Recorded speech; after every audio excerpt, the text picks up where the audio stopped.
బులెటిన్లో Spain news చూద్దాం. కాకినాడ జిల్లా పి మల్లవరం సమీపంలో రోడ్డు ప్రమాదం జరిగింది. బైక్ పై వస్తున్న మహిళ కింద పడటంతో లారీ తలపై నుంచి వెళ్లింది. ఆమె అక్కడికక్కడే మృతి చెందారు.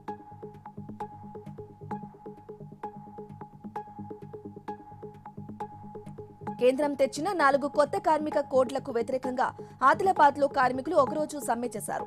కేంద్రం పునరాలోచన చేసి ఆ చట్టాలను రద్దు చేయాలని డిమాండ్ చేశారు.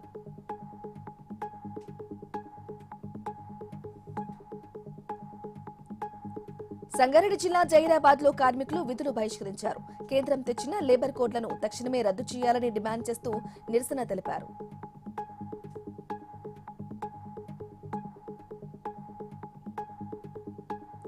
కర్నూలు జిల్లా పత్తికొండలోనూ కార్మికులు సమ్మె నిర్వహించారు. కేంద్ర ప్రభుత్వం కార్మిక వ్యతిరేక విధానాలు అనుసరిస్తుందని ఆరోపించారు.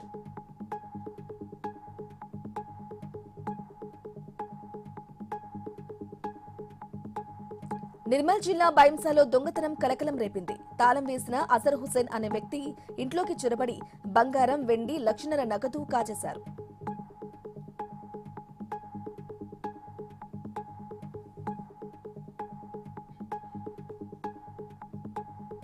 ఓ ప్రైవేట్ స్కూల్లో చోరీపై విద్యార్థిని అనుమానించడంతో ఆత్మహత్య చేసుకున్న ఘటన నెల్లూరు జిల్లా తోటపల్లి గూడూరు మండలంలో జరిగింది.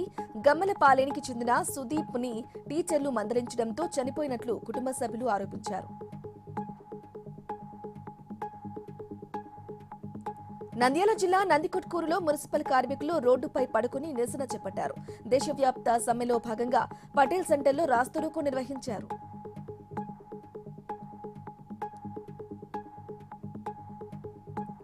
నాలుగు లేబర్ కోర్సును రద్దు చేయాలని డిమాండ్ చేస్తూ అంగన్వాడీ కార్మికులు కడప జిల్లా జమ్మలమడుగులో ధర్నా చేపట్టారు.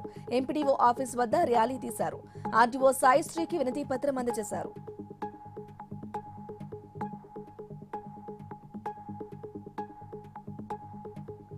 కామారెడ్డిలోని బృందావన్ కాలనీలో చోరీ కలకలం రేపింది. తాళం వేసి ఉన్న ప్రభుత్వ ఉపాధ్యాయురాలు రేఖ ఇంట్లో 16 తులాల బంగారం, 3 తులాల వెండిని ఎత్తుకెళ్లారు.